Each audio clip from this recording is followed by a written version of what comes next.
menyanyikan pujian. Segala puji syukur hanya bagi Tuhan.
Sebelum saya ucapkan selamat pagi, selamat hari Minggu, dan selamat beribadah kepada Tuhan kita Yesus Kristus.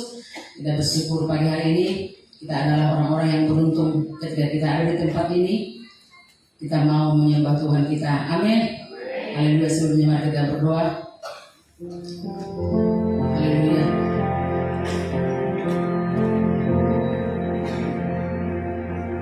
Seluruh hati kami berlimpah dengan ucapan syukur pagi hari ini, Bapa.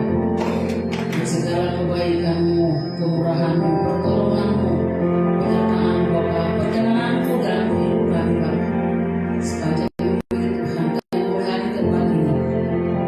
Satu kerinduan kami Tuhan untuk menyembah-Mu di tempat ini, memuji-Mu, menyanyikan-Mu Bapa di tempat ini. Kesempatan seluruh hidup kami Tuhan dalam tangan penasihat-Mu Bapa. Terima kasih Tuhan Yesus.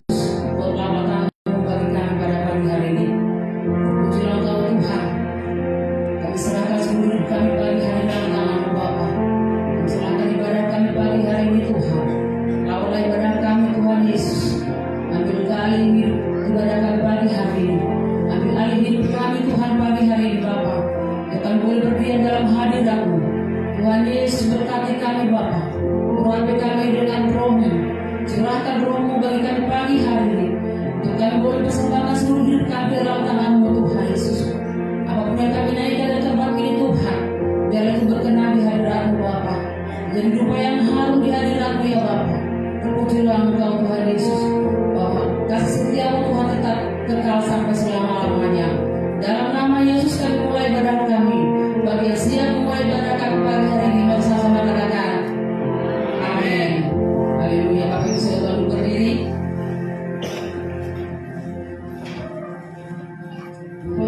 kita naikkan syukur kita kepada Tuhan kita bahwa kasih dia Tuhan kekal sampai selama-lamanya.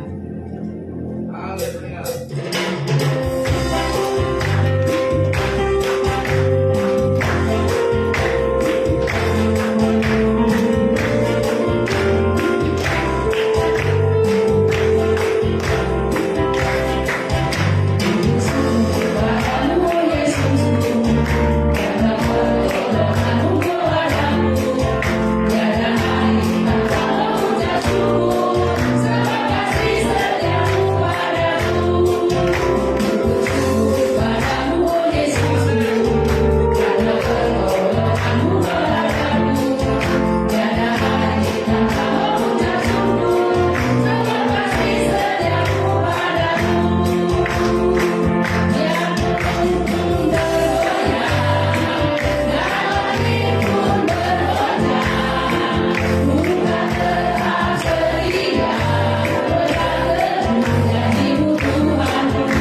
Puji nama Tuhan. Haleluya. Kami rindu Tuhan untuk hadir di dalam hadirat Tuhan, kerajaan surga yang kekal. Haleluya.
kasih Tuhan Yesus.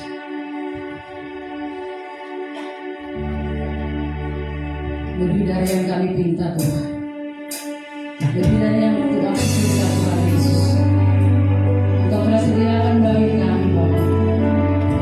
Bersama-sama kami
kusukan.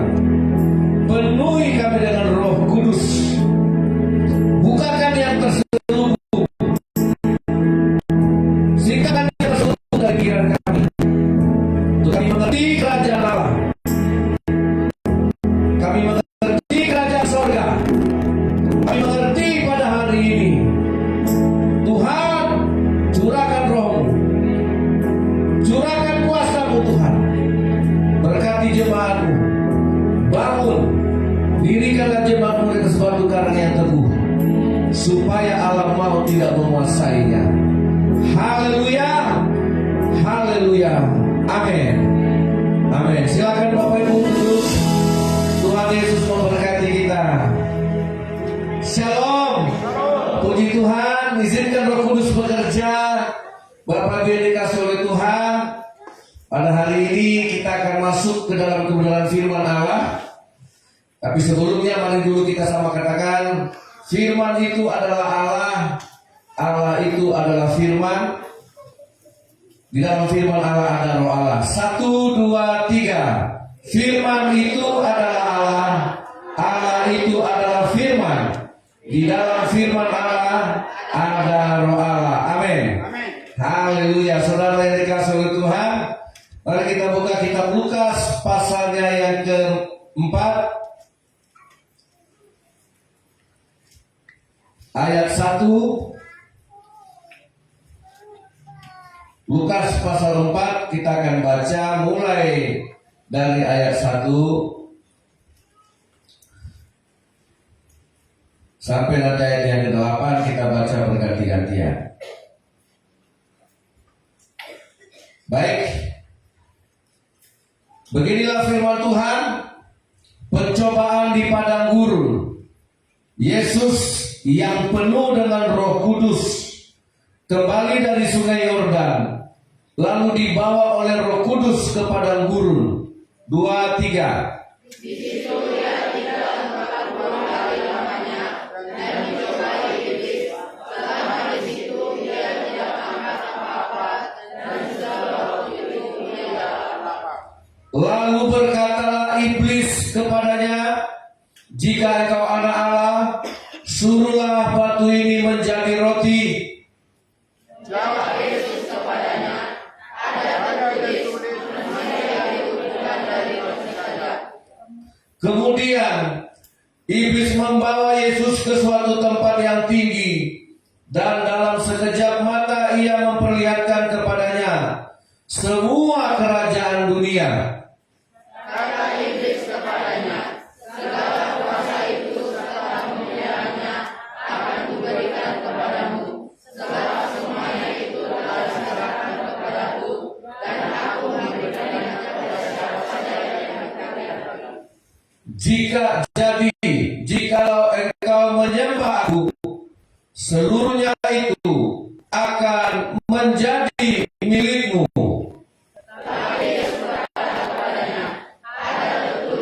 Engkau harus menyembah Tuhan Allahmu, dan hanya kepada Dia sajalah engkau berbakti. Saudara yang dikasih oleh Tuhan, nah firman Tuhan harus menjadi berkat yang luar biasa. Ya, saudara yang dikasih oleh Tuhan, firman Allah pada hari ini, saya sangat sungguh, saudara, tadi waktu saya berangkat ke Kabul, saya merubah firman Tuhan ini karena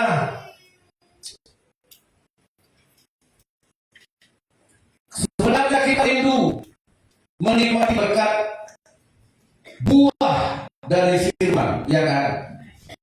Sesungguhnya berkat dari firman itu adalah sebuah berkat yang sungguh-sungguh luar biasa.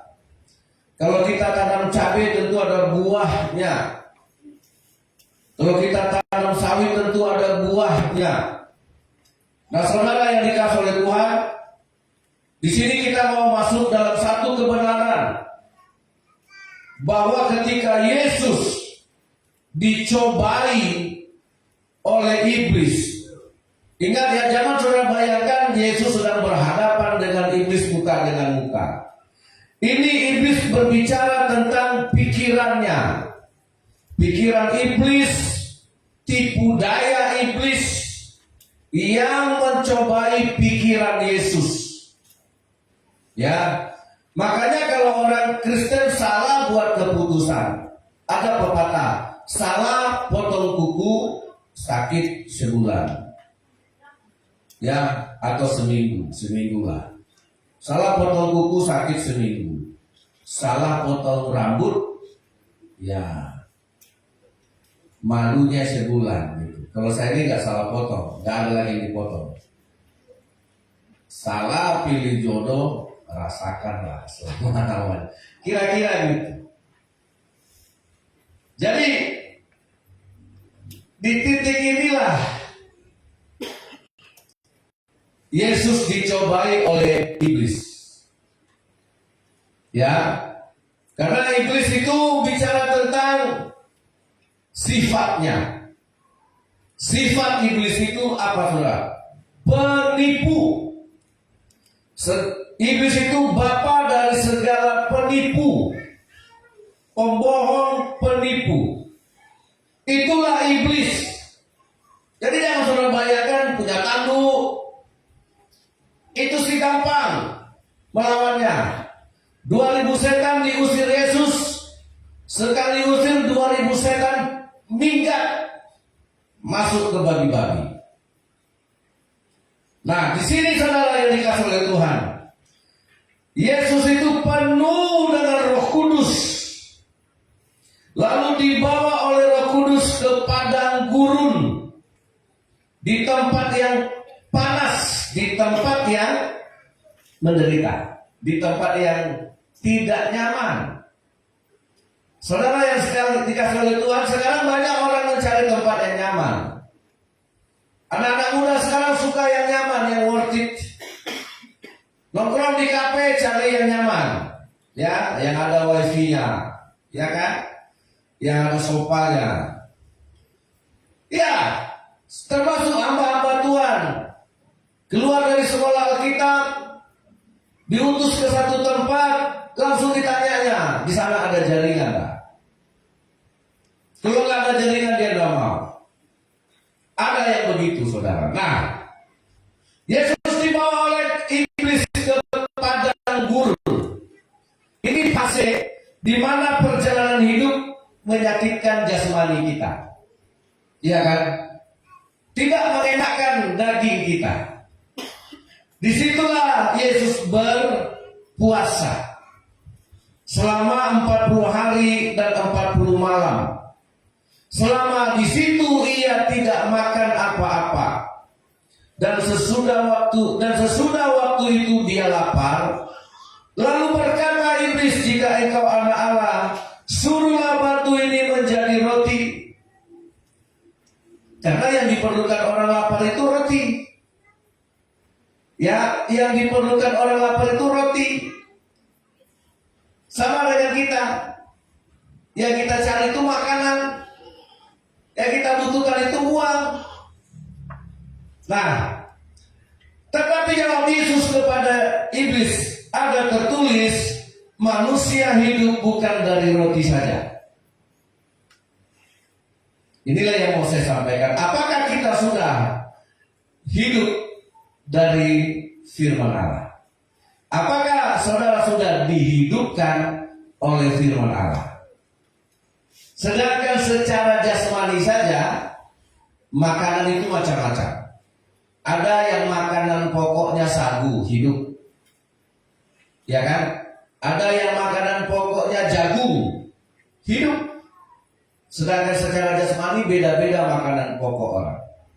Ada yang makanannya beras, hidup juga, hidup. Ya, ada juga yang makan pokoknya lambu, hidup juga. Nah, secara jasmani banyak yang menghidupkan manusia. Berbeda-beda makanannya. Jadi kita itu nggak usah sempit, ya, saudara. Ada yang dari gandum, hidup. Jadi saudara yang dikasih oleh Tuhan, nah, kamu, apakah firman Allah sudah menghidupkan engkau seperti roti yang kita makan?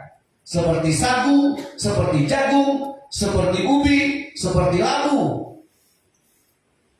Nah, saudara, kekristenan harus sampai pada jawaban Yesus.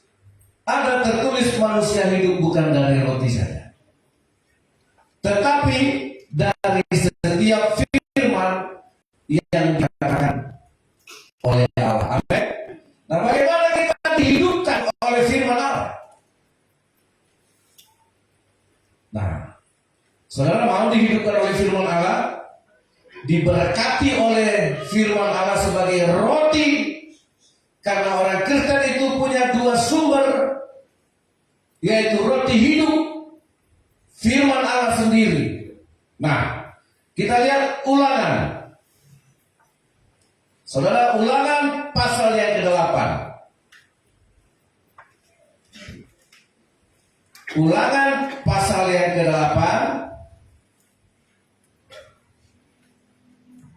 ayat 3. Nah, lihat bagaimana cara Tuhan mendidik supaya orang mengerti bahwa dia hidup tidak hanya dari roti saja, tapi dari setiap firman. Dan ini berkat yang luar biasa sesungguhnya. Baik, ayat 3. Jadi Tuhan merendahkan hatimu, membiarkan engkau lapar, dan memberi engkau makan. Saya ulangi. Jadi Tuhan merendahkan hatimu, membiarkan engkau lapar, dan memberi engkau makan manna yang tidak kau kenal, dan yang juga tidak dikenal oleh nenek moyangmu, untuk membuat engkau mengerti bahwa manusia hidup bukan dari roti saja, tetapi manusia hidup dari segala yang diucapkan Tuhan. Ini kisah yang sangat nyata, di mana Allah mendidik satu umat, satu bangsa yang dalam perjalanan dari tanah Mesir ke tanah Kanaan. Dan ini bukan dirohani-rohanikan. Ini satu fakta ketika Allah sendiri turun tangan, bagaimana manusia ini bisa mengerti bahwa engkau hidup tidak hanya dari roti saja. Saya rasa ibu-ibu sudah sangat paham bagaimana dia mendidik anaknya untuk mengerti makan. Ya, semua ibu-ibu pasti paham. Dikasih ini disumur-sumurkan, dikasih ini nggak mau dimakan, sampai dia mengerti bahwa itu makanan. Ya kan? Sebuah proses. Ya. Disuap, disumurkan, disuap, disumurnya lagi, disuap, dibuangnya lagi, besok ulangi lagi, suap, dibuangnya lagi, disuap, dibuangnya lagi, sampai akhirnya dia ngerti ini makanan saya. Iya kan?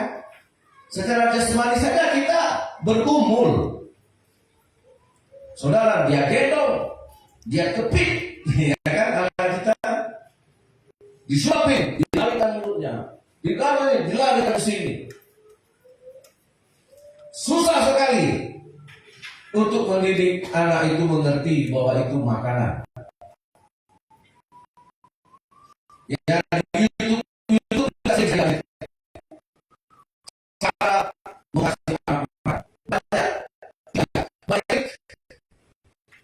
Ada di buku, ada ketika baca di buku, dikasih suap baru bapaknya makan, baru dikasih anaknya. Nah, setelah yang dikasih oleh Tuhan, bagaimana orang Kristen? Apakah itu sudah tahu bahwa firman Allah makanan? Bahwa kita hidup tidak hanya dari makanan, dari roti, dari sate, lontong, bakso. Nah, seperti seorang ibu yang sedang mengajar anaknya, mendidik anaknya untuk mengerti akan tentang makanan, itu juga sebuah proses. Sebagai orang Kristen yang sudah mengenal Yesus, mungkin kita tahu selama ini hanya baca, membaca. Tapi akan kita mengerti bahwa ternyata kita baca tidak jadi iman. Habis kita baca kita lupa. Terus kita dengar firman Allah, terus kita baca kita tidak pernah melakukan. Artinya apa? Firman Allah tidak jadi iman. Firman Allah tidak jadi makanan. Kalau jadi makanan pasti bertumbuh dia. Amin. Kalau jadi makanan pasti tambah bertumbuh dia. Pasti tambah besar dia. Ada hikmatnya, ada pengertiannya. Kan begitu. Ini maaf ya saudara. Nah kadang-kadang kita untuk menikmati membaca firman Allah, untuk kita renungi, kita kadang-kadang masih malas. Apa ini? Apa ini? Apa gunanya ini? Kadang-kadang kita masih berpikir untuk apa firman Tuhan ini? Saya tidak rasakan apa-apa. Saya tidak bisa nikmati apa-apa. Jadi salah satu tujuan Tuhan untuk membawa bangsa Israel yang konon lebih dari 2 juta orang yang keluar dari tanah Mesir menuju tanah Kanaan, dibawa Tuhan lewat padang gurun, dididik Tuhan, direndahkan Tuhan, supaya mereka mengerti bahwa manusia itu tidak ada dari roti saja, tapi dari setiap firman yang berlaku, dari setiap otoritas firman yang berlaku atas manusia, kuasa firman yang harus menjadi. Karena bangsa Israel keluar dari tanah Mesir tidak bawa bontot, tidak bawa bekal. Seperti kita bawa anak kita ke sekolah, kita perlengkapi dengan makanan, kita perlengkapi dengan jajan. Nah, mereka meninggalkan tanah Mesir, mereka meninggalkan tanah perbudakan itu tanpa membawa bekal. Saudara, di dalam perjalanan itu mereka melewati padang gurun. Disitulah Tuhan merendahkan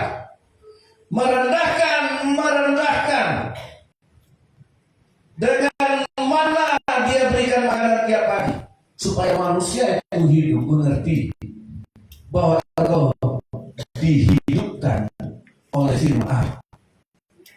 Amin. Nah sekarang proses Tuhan merendahkan kita. Ingat ibu-ibu dulu waktu masih anaknya makan ini, anaknya kan kecil semua ya. Dikepit ya. Kalau anak-anak canggih sekarang kan tidak ada kursinya, tidak ada segelnya, didudukkan. Saya lihat ponakan saya si Karis, nah, biasanya anak cowok agak susah dikasih makan. Ya nggak tahu Bapak Oksan mungkin di borgol gitu supaya ya. Jadi saya lihat ada kursinya. Jadi kursinya itu bisa di setel, depannya ini bisa dipepet, terus tangannya ini bisa dikunci. Kasih makan, kasih makan. Sadar nggak kita seperti itu sudah? Nah, supaya masyarakat ini mengerti bahwa lewat padang gurun, sama supaya Yesus mengerti bahwa dia makan tidak hanya dari roti saja. Yesus pergi ke padang gurun. Di padang gurun itu tempat yang sengsara. Di padang gurun itu tempat yang tidak ada enaknya, tidak ada pilihan. Nah, ketika Tuhan memproses kita supaya orang Kristen ini bisa mengandalkan firman, sadar secara logika ya bahwa kita itu harus butuh firman. Tuhan rendahkan di situ bangsa Israel. Yang dia harapkan setiap pagi hanya roti mana yang turun. Dan tidak ada pilihan lain, tidak ada makanan lain. Mereka hanya taat dengan firman Allah. Saudara yang dikasih oleh Tuhan, Tuhan merendahkan hati supaya Tuhan tahu apa isi hati. Amin. Jadi ia merendahkan hatimu, membiarkan engkau lapar dan memberi makanan yang tidak berkenal. Saudara yang dikasihi oleh Tuhan,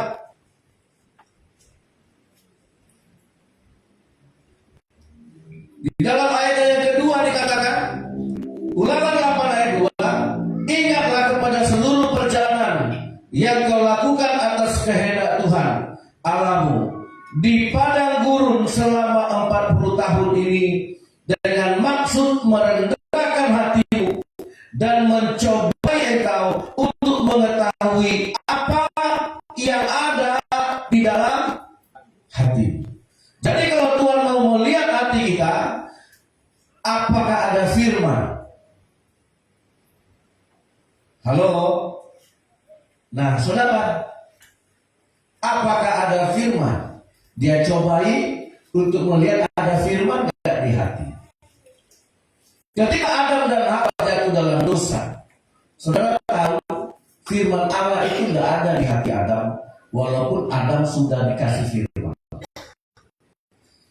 Walaupun Adam sudah mendengar firman apa yang dikatakan Tuhan. Pohon pengetahuan yang baik dan yang jahat yang ada di tengah-tengah taman ini jangan kamu makan. Udah berfirman? Sudah.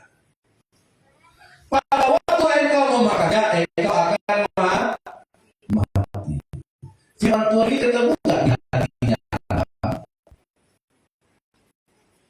Apa yang ada nggak di hatinya? Nggak ada, saudara. Sehingga terjadilah pelanggaran. Lihat Kejadian pasal 3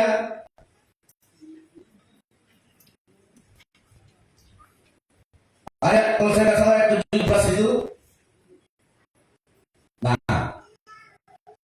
Kejadian 3 ayat 17, lalu firman-Nya kepada manusia itu. Ayo sama-sama 2, 3. Karena engkau mendengarkan perkataan siapa? Dan memakan buah dari pohon yang telah kuberitakan kepadamu. Jangan makan daripadanya, maka terkutuklah tanah karena engkau. Dengan bersusah payah engkau akan mencari rezekimu dari tanah seumur. Nah, karena engkau mendengarkan perkataan siapa Tuhan? Istri. Si istri dapat bisikan dari siapa? Dari iblis.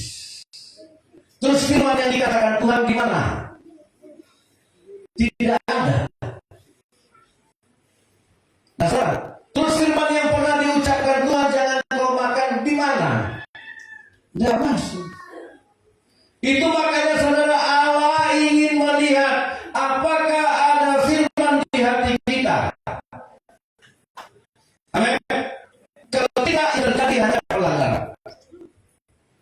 Kalau tidak, kita akan seperti Adam, akan terusir, terbuang dan terkutuk. Apa kata Tuhan? Terkutuklah tanah. Jadi tanah itu dikutuk gara-gara siapa? Gara-gara Adam. Jadi kalau Adam susah mencari rezeki gara-gara siapa? Ya gara-gara Adam.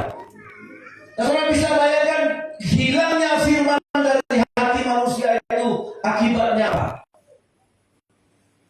Oh, tak boleh kerja keras, banting tulang, tak boleh peras keringat.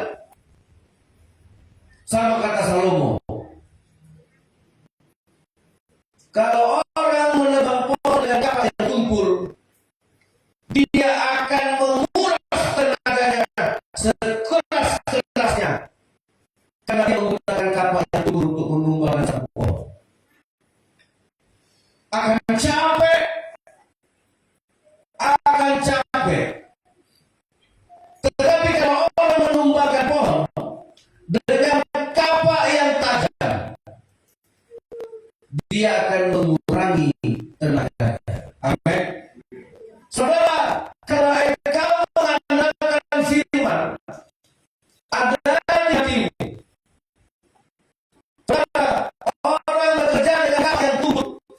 pagi sampai besok pagi hanya bisa menumbangkan satu pohon. Orang yang bekerja dengan firman, orang yang bekerja karena firman ada di hatinya, dia akan bisa menumbangkan 10 pohon. Amin. Kan itu berkat. Jadi jangan selalu pikir firman Allah itu tidak membawa kehidupan. Gara-gara Allah tidak menemukan ada perkataannya di hati Adam, terkutuklah tanah gara-gara engkau. Terkutuk rezekimu gara-gara engkau. Dengan susah payah engkau mendapatkan rezeki, itu semua gara-gara Adam. Kenapa? Tidak ditemukan Tuhan firman di dalam hati. Ini masalah kita.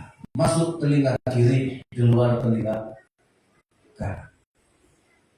Firman Allah itu ibarat benih, kata Tuhan. Benih yang ditanam, dia akan menghidupkan. Makanya dikatakan firman Allah itu menghidupkan, tidak mematikan. Amin. Bulu sumbu yang sudah benar jalannya tidak akan padam. Bulu yang sudah terkulai-kulai tidak akan dipatahkan. Luar biasa kemampuan dari firman Allah. Tapi untuk proses firman Allah itu menghidupkan kita, kita harus direndahkan. Amin. Yang akan direndahkan.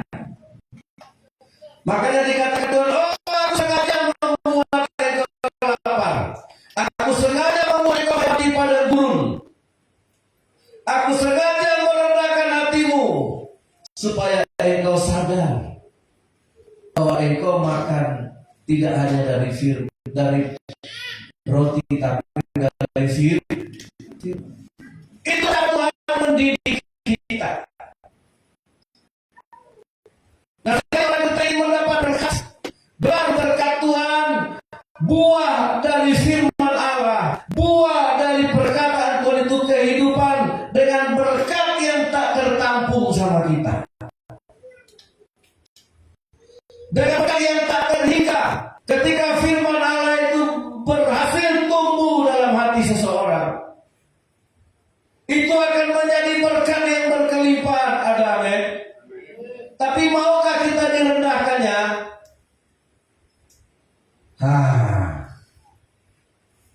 Nah, saya kasih contoh, buka Kejadian 22.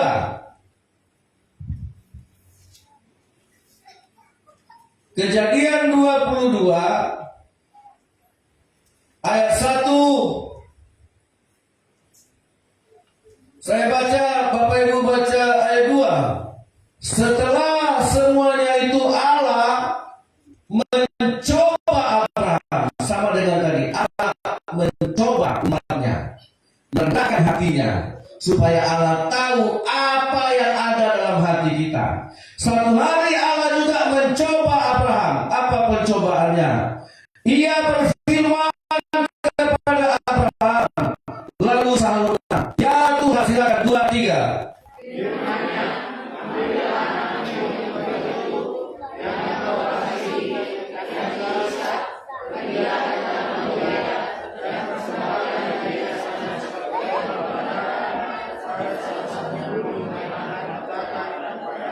Saudara, berkali-kali saya menyampaikan firman Allah ini. Cara Tuhan mencoba Abraham, cara Tuhan merendahkan hati Abraham. Allah tahu apakah dari Abraham itu ada firman. Artinya apa? Kita tak ada. Apakah benar-benar kita melihat otoritas yang lebih tinggi dalam hidup kita? Apakah benar-benar kita mengakui bahwa kebenaran firman Allah itu adalah kebenaran yang menghidupkan? Tidak hanya sekedar basa-basi kita. Ini firman, saudara. Nah, suatu hari Allah mencoba Abraham. Artinya apa?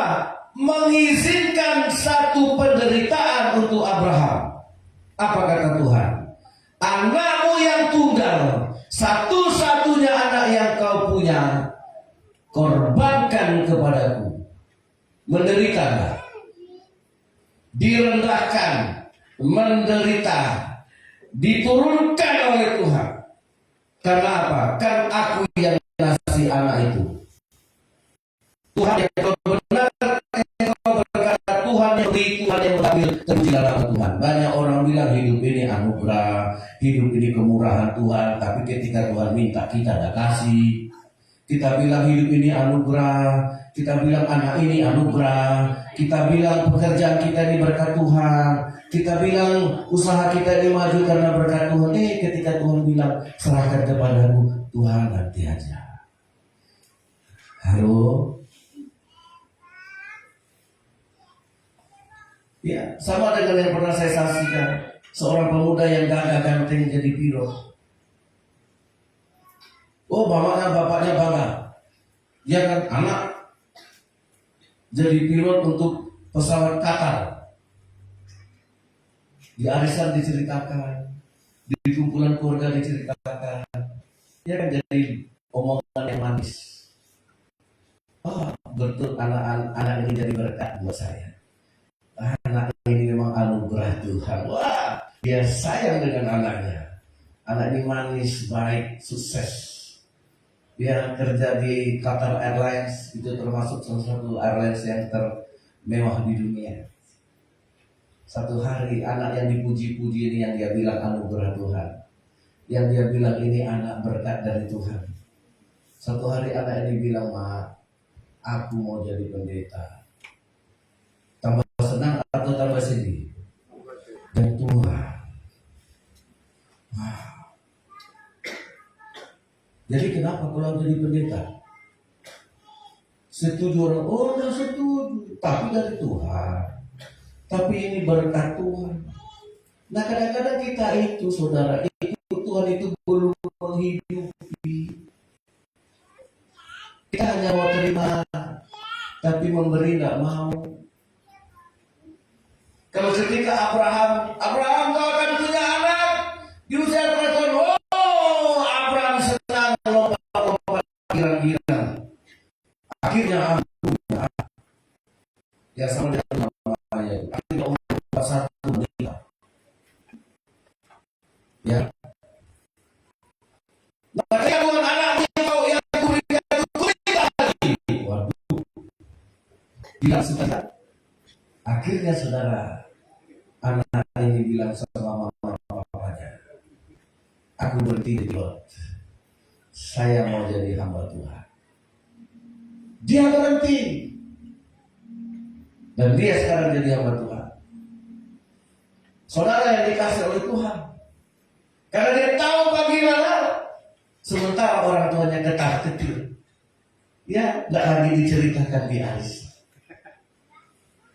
Dan gimana dia sekarang? Oh, dia lagi terbang ke London. Begitu anaknya, di mana dia sekarang? Itulah dia jadi penginjil di Papua. Saudara kita itu mindsetnya itu duniawinya kental itu.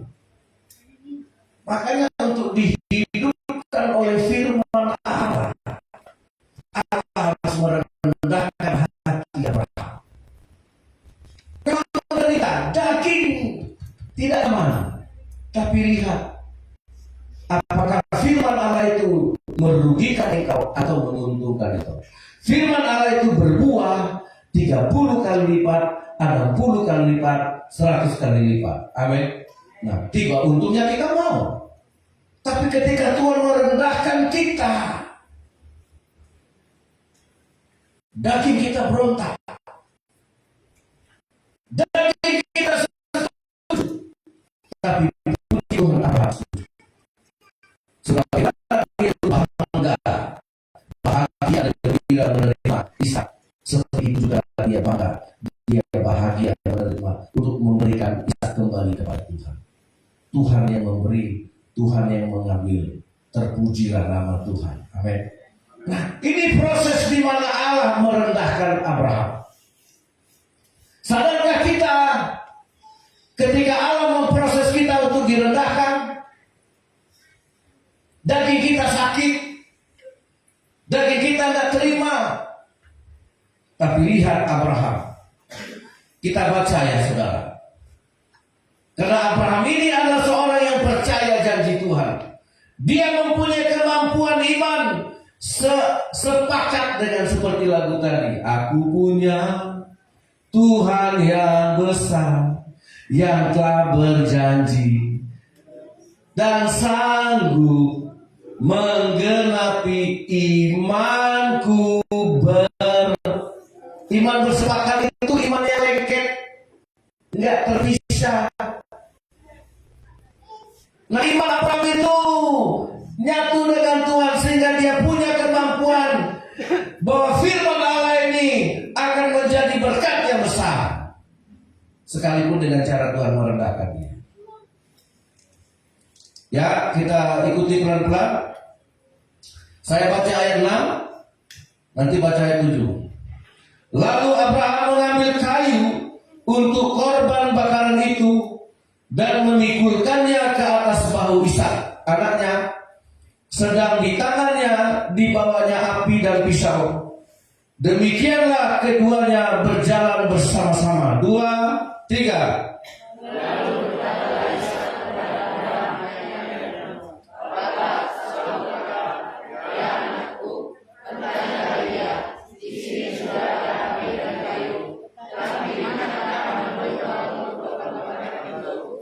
Saudara, Ishak ini anak baik. Dia tahu bapaknya seorang bapak yang beriman. Bapak, kayunya sudah ada, apinya sudah ada. Mana anak domba yang akan engkau persembahkan itu, Bapak? Karena dia tidak melihat seekor pun anak domba yang dibawa bapaknya. Karena Ishak tidak tahu bahwa sesungguhnya yang dipersembahkan adalah Ishaknya. Tetapi apa jawab Abraham untuk pertanyaan anaknya ini? Inilah perkataan seorang yang punya iman. Dia tidak menggagalkan perintah Tuhan. Dia nggak lari, tidak menyimpang, tidak punya memberi alasan. Tapi apa kata Abraham? Ayat 8, 2, 3. Sahut Abraham, Allah yang akan menyediakan anak domba untuk korban bakaran baginya, anakku. Demikianlah keduanya berjalan bersama. Apa kata Abraham atas pertanyaan anaknya? Mana dombanya, Pak? Kayunya udah ada, apinya sudah ada, dombanya mana? Allah, Abraham bilang, Allah yang akan menyediakan anak domba baginya. Apa yang dikatakan Abraham itu adalah firman yang ada di hatinya. Amin. Amin. Karena firman Allah itu tersimpan di hatinya, itu yang diucapkannya. Pertanyaan saya, apakah yang dikatakan Abraham ini sesuai dengan apa yang dikatakan Tuhan? Nah, lihat apa yang dikatakan Abraham ini, apakah sama dengan yang direncanakan Tuhan? Nah, saudara, apa yang dikatakan Abraham persis terjadi. Ayat yang ke-13, baca. 1, 2, 3. Lalu Abraham menoleh dan melihat seekor domba jantan di belakangnya, yang tanduknya tersangkut dalam belukar. Abraham mengambil domba itu, lalu mengorbankannya sebagai korban bakaran pengganti anaknya. Ayat 14, 2, 3. Dan Abraham menamai tempat itu Tuhan melihat. Sebab itu sampai sekarang dikatakan orang, di atas gunung Tuhan akan sedia. Nah, kalau saudara rindu firman Allah itu tergenapi, taat ketika Allah memproses kita, ketika Allah memproses Abraham, anakmu yang tunggal itu kau korbankan. Dia lakukan, dia kerjakan. Diikatnya si Ishak, dinyalakannya api, diangkatnya tangannya untuk menyembelih Ishak. Disitulah Allah berteriak, Allah berseru, malaikat berseru, Abraham jangan sentuh anak itu, karena aku tahu engkau takut akan Tuhan. Disitulah Tuhan tahu ada firman di hati Abraham. Amin. Jadi kita itu tidak hanya berkata, imanku berkata, aku beriman begini. Saudara, iman itu nyambung dengan perbuatan. Amin. Rindukan kita firman Allah itu berbuah seperti firman Allah iman Abraham. Amin. Ini kan buah dari firman Allah yang akan menyediakan domba untuk dirinya.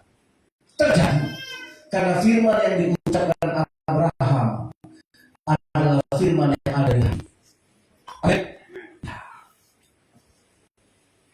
Firman Allah itu menghidupkan. Tidak pernah firman Allah itu merugikan. Amin. Tidak pernah Allah merugikan kita. Cuma kita kadang-kadang diproses Tuhan. Maukah engkau mempersembahkan? Maukah engkau memberi korban Tuhan? Langsung kita berpikir, karena ada firman di hati kita, kita mundur, kita tinggalkan Tuhan. Makanya saudara, tapi di satu sisi kita ingin berlimpah. Bagaimana berkat itu melimpah kalau firman tidak tertanam? Kalau firman itu tertanam, betul berkat itu akan 30, 60, 100 kali lipat. Tapi ketika kita tanam memang dengan kerendahan hati. Amin. Daging memang menderita. Pikiran ini memang tidak sesuai dengan kehendak Tuhan.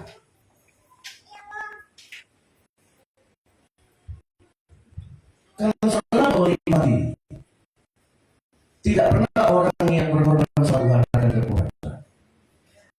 Amin. Takkan pernah. Tuhan tidak berhutang sama kita. Tuhan tidak pernah berhutang. Makanya kalau kita melihat Abraham, saudara,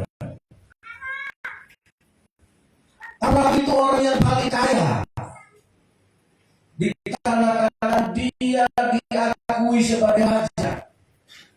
Hebatnya Abraham itu, saudara, dia jadi orang gali sumur tidak ada air. Tiba digali sama Abraham ada air. Dulu Abraham itu kan tempatnya pindah-pindah. Kan tinggal digalinya sumur ada air. Saudara tahu nggak? Begitu Abraham pindah itu sumur kering. Dia pergi ke tempat lain. Dia gali sumur. Makanya orang-orang heran. Yang diberkati bukan tanahnya, yang diberkati itu Abraham. Karena Allah menemukan Abraham di hati Abraham ada firman. Amin. Anak-anak, saya mau kasih tahu kalian, kalau di hatimu ada firman, apa yang kau kerjakan akan berbuah. Amin. Ingat. Nah, ingat saudara cerita Ishak. Jadi ketika Ishak ditahan Tuhan, jangan kau tinggalkan tanah ini. Aku sudah memberikan tanah ini kepada Abraham dan keturunannya. Sekalipun terjadi kelaparan, Ishak dilarang Tuhan, jangan tinggalkan, jangan tinggalkan. Sekalipun terjadi kelaparan, jangan tinggalkan, jangan kau berusir. Kenyataan terjadi kelaparan. Tetapi firman Allah bilang, jangan kau tinggalkan, tetap bertahan. Tuhan rendahkan hati supaya Tuhan tahu ada firman dari hati Ishak. Dan Ishak diberkati Tuhan berapa? 100 kali lipat. Dia tambah kaya, semakin kaya, dan kian lama kian kaya. Amin. Kenapa? Firman itu bukan Tuhan di hatinya. Tapi ketika direndahkan, harus bertahan dalam kondisi kelaparan, harus bertahan ketika terjadi kelaparan. Itu proses. Tapi ketika dia sudah kaya, digalinya kembali sumur Abraham, dia temukan air. Orang heran. Kenapa kau gali ketemu air? Kali-kali tidak ketemu air. Digali Ishak anaknya. Oh, ini sumur yang dulu digali bapakku. Digalinya ketemu. Datang orang ambil sumur itu. Pergi Ishak, digalinya lagi. Datang orang kampung untuk asli bumi. Ambil lagi. Ishak pergi gali ketemu air. Karena mereka gali air, gali ada Tuhan. Bisa menggantikan ketemuan. Karena yang diberkati adalah orang yang di hati yang ditemukan Tuhan pada firman. Amin. Dan firman menghidupkan. Aku merendahkan hatimu, membuat oleh orang guru, supaya aku tahu ada firman di hati. Itu makanya ketika Yesus sampai di padang gurun, berpuasa 40 hari 40 malam, supaya Yesus bisa menikmati bahwa dia hidup tidak hanya dari roti saja, tapi dari firman. Amin. Saudara, itulah cara Tuhan melatih kita untuk hidup dari firman. Nah, apa yang dilakukan oleh Abraham? Tuhan minta domba dikasih. Tuhan tak dikasih. Tuhan minta perpuluhannya dikasih. Akhirnya Tuhan minta anaknya dikasih. Kenapa? Di sini ada firman.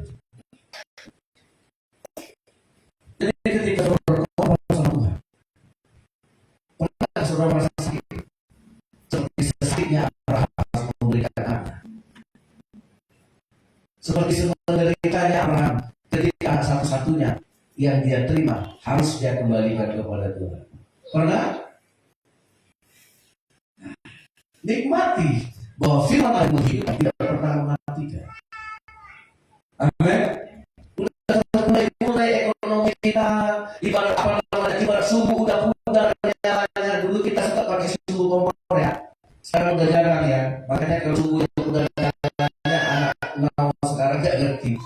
Yang disebut sumbu yang udah nyalanya itu yang ngerti itu yang lahir tahun 70 80 ya, karena dia tahu waktu itu ketika kompor gak nyala ganti sumbu ya. Jangan dinding lampu rumah pakai lampu teplok. Ayo anak-anak, pernah gak kalian disuruh orang tua beli sumbu? Udah gak pernah lagi kan? Saya dulu masih sering, kenapa mak beli sumbu kompor? Ya, ada berapa sumbu kompor? Bedanya juga total kompor berapa sumbu? Ada yang 16, ada yang 24. Masuk. Lampu teplok. Ya. Mungkin anak sekarang dikasih lampu teplok suruh hidupkan, tidak tahu ya. Ya, karena sekarang orang hidupkan lampu pakai HP aja. Ya kan, mati lampu langsung hidup HP. Dulu kita. Jadi apa yang dikatakan firman Tuhan, sumbu yang pudar nyalanya tidak akan padam. Amin. Hari ini saudara, mari kita memang harus direndahkan Tuhan jasmani kita. Harus kita korbankan jasmani ini untuk merasakan bahwa firman Allah itu sanggup menghidupkan. Amin. Lakukan firman. Seperti Abraham akhirnya bilang, di atas gunung Tuhan menyediakan. Amin. Bukankah kita mau 30 kali lipat, 60 kali lipat, 100 kali lipat? Itu karena Tuhan menemukan firman Tuhan tertanam. Dan tidak, saudara pikir iblis tidak akan tinggal diam, saudara. Iblis akan berusaha mencuri firman itu dari hati kita. Makanya lawan pikiran iblis. Lawan pikiran iblis. Ketika Yesus memutuskan dia rela mati, dia sedang melawan pikirannya sendiri. Pada waktu itu iblis ingin Yesus itu tidak mati. Karena ada agama yang mengaku Yesus tidak mati kan. Yesus tidak, Isa itu tidak dibunuh. Itu pikiran bukan pikiran Tuhan. Itu pikiran iblis. Karena iblis ingin Yesus itu tidak mati. Kalau Yesus rela mati, rusak. Kalau Yesus mau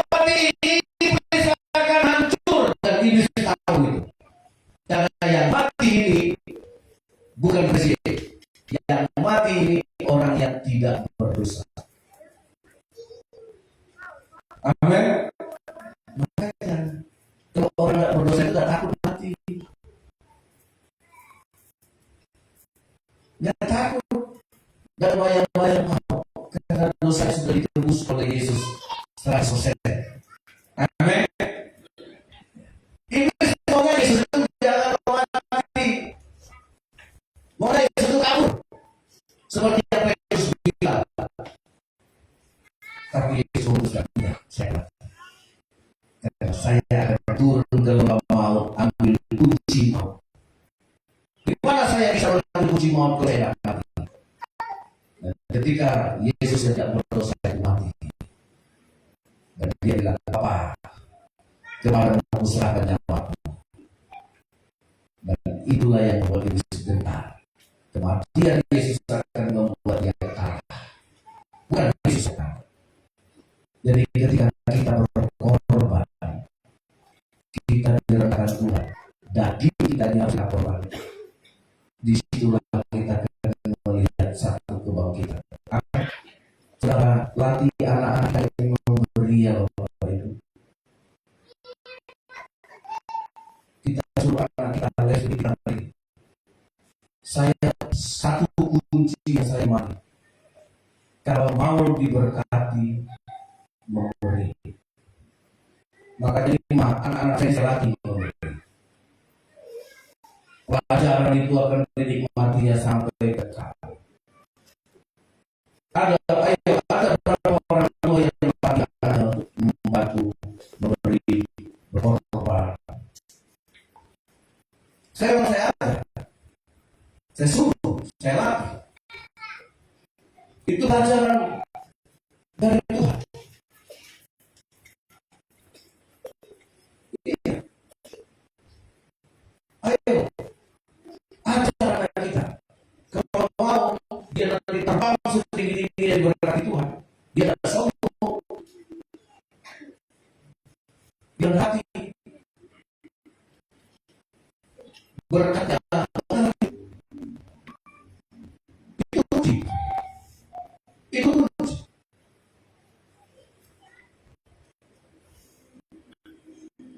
Makanya Abraham, Tuhan minta anak dikasih, dan dia lihat.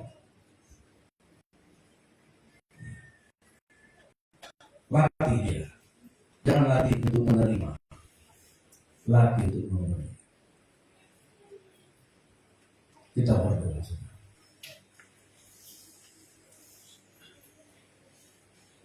Haleluya. Dia sanggup, Yesus sanggup. Kunci dia. Dan nyanyikan pujian.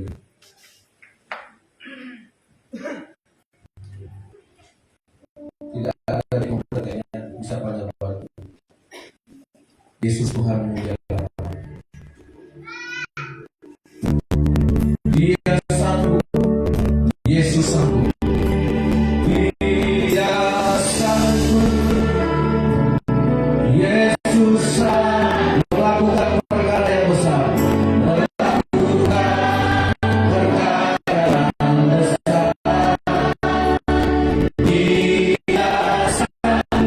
Yesus sanggup, Yesus sanggup.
Tuhan sanggup, saudara.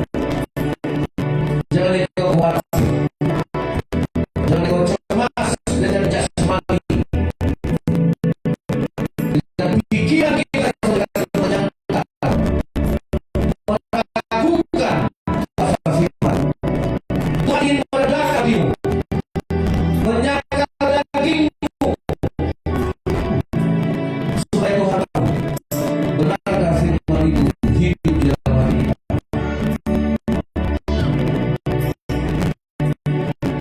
Haleluya.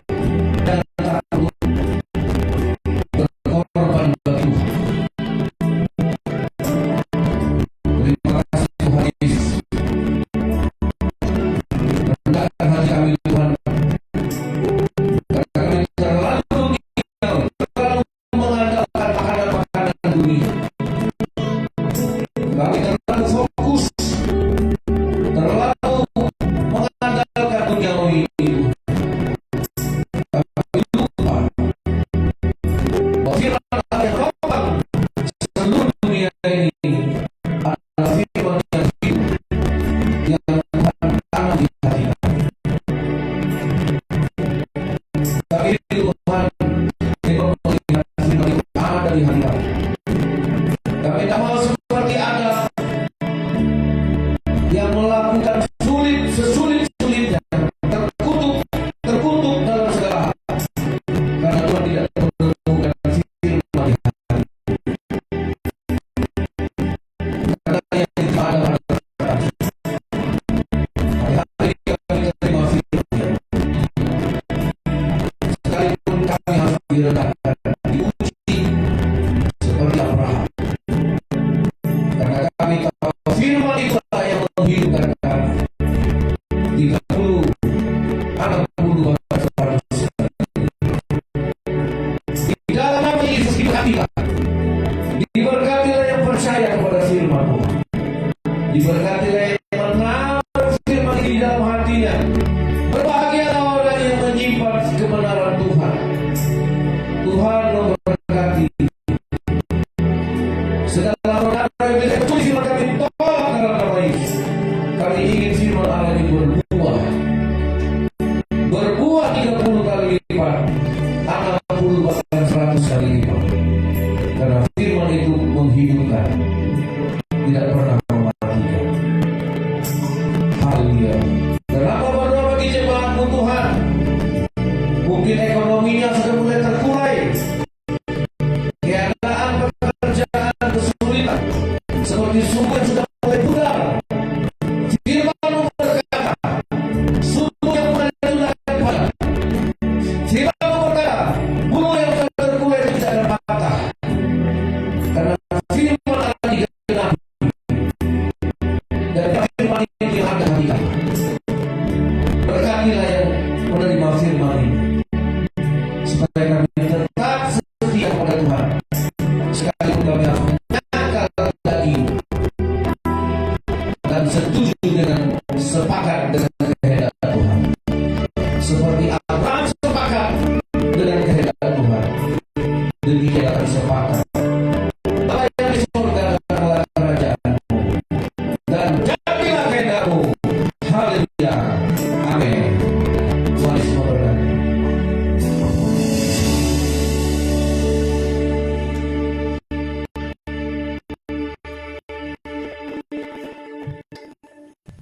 Haleluya.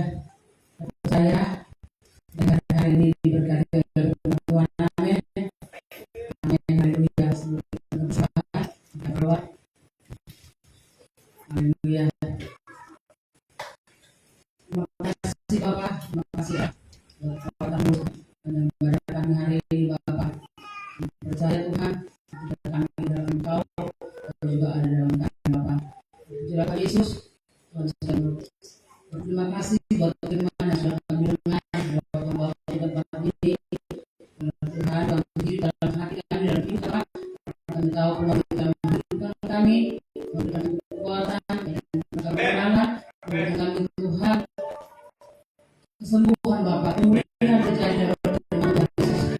Biar Tuhan mengingatkan sepakat dalam Engkau Bapak, dalam firman Tuhan, karena firman Tuhan menjadi bekal dan hidup